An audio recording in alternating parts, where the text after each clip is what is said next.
Pemirsa, untuk menemukan bibit baru di bidang sains Indonesia, majalah anak-anak Quark kembali menyelenggarakan Olimpiade Sains 2011 dan 303 peserta berhasil memasuki babak final menyisihkan lawan-lawannya sebanyak 82.000 siswa SD dan setingkatnya se-Indonesia. Olimpiade Sains Quark 2011 diikuti oleh 82.000 orang siswa sekolah dasar dan setingkatnya. Babak penyisihan dilakukan di 165 kota di Indonesia Februari lalu. Dari puluhan ribu peserta tersebut, hanya 303 siswa yang berhasil masuk ke babak final. Olimpiade dibagi dalam 3 level. Level 1 diikuti kelas 1 dan 2 sebanyak 101 peserta finalis. Level 2 diikuti kelas 3 dan 4 sebanyak 100 peserta finalis. Sedangkan level 3 diikuti kelas 5 dan 6 sebanyak 102 peserta finalis. Soal ujian dibagi dalam ujian teori dan praktek. Masing-masing level berbeda tingkat kesulitan yang dihadapi. Ya, ingin membahagiakan orang tua dengan jadi juara. Oh gitu. Ya. Jadi kamu optimis nanti juara? Insya Allah. Tapi kamu pengen nggak sih kalian jadi semacam profesor sains atau apa gitu? Pengen jadi ya ilmuwan. Ya. Minggu malam, Rektor Universitas Paramadina, Anies Baswedan, beserta Direktur Pusat Farmasi dan Medika BPPT memberikan medali kepada 11 orang pemenang lomba. Masing-masing pemenang mendapat medali serta uang tunai sebesar 1,5 juta rupiah. Kita ini membutuhkan jauh lebih banyak anak-anak muda yang menguasai bidang sains dan teknologi. Nah, selama ini produk pendidikan kita itu hanya 23% dari lulusan perguruan tinggi yang bidangnya sains, teknologi, matematik. Sisanya non-science. Nah, Anda lihat alat yang dipakai untuk merekam yang Anda rekam, itu dihasilkan lewat sains dan teknologi. Jadi bila kita tidak menguasai itu, seluruh alat-alat ini tidak bisa kita hasilkan. Olimpiade Sains Quark merupakan kompetisi yang diadakan oleh Majalah Sains dan Teknologi serta Badan Pengkajian dan Penerapan Teknologi BPPT sejak tahun 2007 lalu. Kegiatan ini bertujuan mencari bibit muda untuk dilombakan dalam Olimpiade Sains Nasional hingga Asia setiap tahunnya. Muhardi dan Muhammad Rifki, Metro TV. Dan untuk membahas lebih jauh tentang prestasi siswa sekolah dasar di bidang sains, saya akan berbincang-bincang dengan finalis Olimpiade Sains Quark kelima di Jakarta yang sudah berlangsung hari Sabtu kemarin, yaitu ada 2. Yang pertama Sabariah, siswa atau siswi SDN 28 Pangkalan Nyiri, Pulau Rupat, Kabupaten Bengkalis, Riau, dan M. Dani Asegaf, panggilannya Angga, siswa SDN Somba, Majene, Sulawesi Barat. Angga, Sabariah, halo. Selamat datang. Ini Sabariah juga kayaknya lagi agak kurang enak badan ya. Tapi terima kasih sudah menyempatkan diri untuk hadir. Sabariah, nak, sebentar kita ngobrol-ngobrol sedikit. Dan ada juga bersama dengan kedua siswa pendamping ya, yakni pengajar dari Indonesia Mengajar yang di Majene bersama dengan Angga, yakni Erwin Puspa Nintias Irjayanti, panggilannya Mbak Wiwin, dan yang di paling kanan ya itu Mas Bagus Arya Wirapati yang ditugaskan di Bengkalis, panggilannya Mas Roy. Selamat siang, terima kasih sudah hadir. Siang. Ke Angga dulu. Angga dari Majene ya? Iya. Terus waktu itu berapa lama sih di sana? Di Majene sampai akhirnya bisa ke Jakarta, masih ingat ya? Berapa lama? Berapa bulan? Atau berapa minggu? Dilatih 2 bulan. 2 bulan. Dilatih 2 bulan di Majene sampai akhirnya berangkat ke Jakarta. Waktu itu di Majene dilatih apa aja? Praktek. Belajar. Pelajarannya apa aja? Matematik? Pelajaran sains IPA. Sains IPA aja. Masih ingat nggak contohnya apa aja yang dipelajarin waktu itu? Ya prakteknya ya. Oh, prakteknya langsung. Ada ininya, alat-alat yang dipakai waktu itu di sana? Ada. Oke. Sabariah di Bengkalis ya? Di SDN 28 Pangkalan Nyiri. Waktu itu berapa lama? Kurang lebih sama kayak Angga di Majene sebelum ke Jakartanya. 2 bulan ya? 2 bulan dilatih. 2 bulan juga. Oke. Terus jadi mereka berdua ini pemirsa sudah berhasil masuk ke babak final di Jakarta bisa menjadi finalis di Jakarta dari daerah pelosok di luar Jawa, karena Mbak Wiwin waktu kemarin final hari Sabtu di Jakarta dari 303 sudah terpilih juara 1 dan seterusnya, medali emas, medali perak, walaupun mereka belum mendapatkan itu, tetapi apresiasinya adalah mereka dari luar Jawa karena kebanyakan masih pemenangnya kebanyakan dari Jakarta. Iya, sejauh ini sih kalau kemarin kita lihat memang pemenangnya dari Pulau Jawa ya. Dan kalau peserta sih dari 303 ada yang dari luar Jawa. Tetapi yang dari daerah pelosok yang jauh dari informasi itu kebetulan peserta terjauh satu-satunya dari Sulawesi. Untuk level dia bahkan di Makassar, dari Makassar nggak ada, Manado nggak ada. Nah, kalau ini dari perbatasan. Dari perbatasan, jadi dari tempat-tempat yang jauh dari informasi, tapi mereka alhamdulillah nggak kalah loh ternyata dari adik-adik kita yang di Pulau Jawa gitu. Jadi satu-satunya dari Sulawesi, baik utara, Sulawesi Selatan, semuanya dari Majene ini? Iya, level 1 yang lolos di final. Oke. Terus kemarin selain dapat ini medali final ya, Angga ya? Terus selain medali, dapat apa lagi misalnya? Apa ada piagam atau dapat buku kemarin? Dapat buku. Dapat buku apa? Buku majalah Kuar. Dapat majalah Kuar. Suka baca majalah Kuar nggak sebelumnya? Sudah baca? Oke. Terus itu majalahnya agak ada komik ya?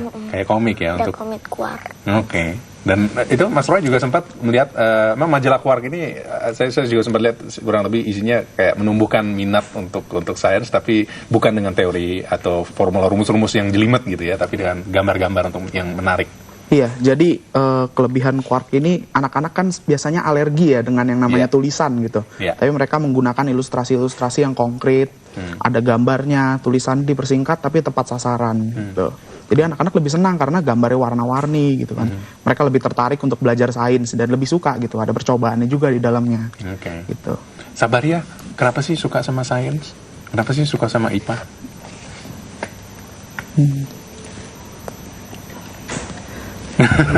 Susi malu ya jawabnya. Suka percobaannya ya? Iya.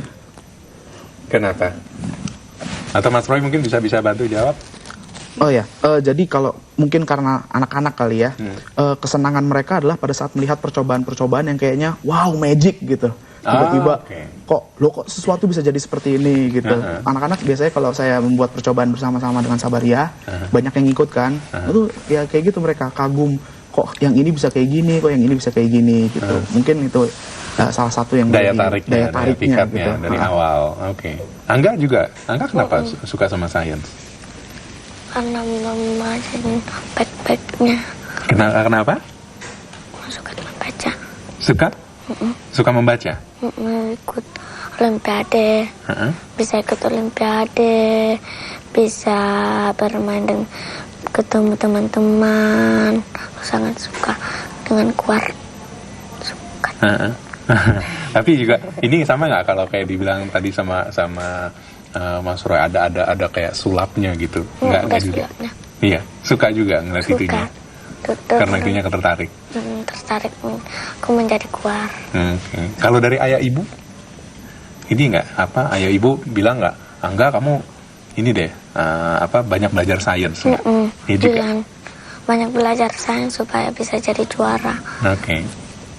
Dari guru-guru juga banyak kasih dorongan ya. Kasih doa. Banyak kasih doa juga. Oke. Nah, kita lanjutkan perbincangan tentang prestasi siswa sekolah dasar di bidang sains, terutama keterkaitannya dengan 303 finalis Olimpiade Sains Quark yang telah berlangsung di Jakarta Sabtu lalu. 2 di antara mereka sudah hadir bersama kami, yang jauh satu dari Bengkalis, satu dari Majene, Sabaria dan Angga, dan pendampingnya yakni Mas Roy, pendamping Sabaria di Bengkalis, dan Mbak Wiwin, pendampingnya Angga di Majene. Mbak Wiwin, apa sih tantangan yang dihadapi untuk membina anak-anak SD, terutama di daerah sejauh Majene, untuk mengenal terutama sains lebih jauh? Kendala yang dialami yang pertama, anak-anak di tempat saya mengajar, kami topografinya pegunungan ya. Jadi yang pertama, anak-anak itu masih banyak yang tidak bisa berbahasa Indonesia. Sama sekali? Sama sekali. Jadi pertama kendala bahasa, kemudian yang kedua buku pelajaran. Kalau di tempat saya buku pelajaran itu buku-buku tahun 1984. Wow. 1980-an masih ada buku pelajaran di sana. Kemudian yang ketiga, akses untuk mendapatkan sarana prasarana terutama sains ya. Bahkan di tempat saya di Majene itu Sulawesi Barat, di ibu kota kami di Kota Mamuju aja bahkan itu nggak ada toko buku sekelas Gramedia atau Gunung Agung, nggak ada. Jadi buku-buku pelajaran yang tadi buku lama dari tahun 1984 itu dapat dari pihak sekolah, dari lemari sekolah aja. Oke. Kayak gitu. Pun kalaupun ada sih toolkitnya untuk anak-anak sains, cuman guru-guru di sana kurang tahu cara menggunakannya. Ya, jadi cuman tergeletak begitu aja. Jadi mungkin pelatihannya juga ya kurang ada. Toolkitnya contohnya seperti apa? Toolkit sains yang gede, yang harganya sampai ada yang 24 jutaan gitu.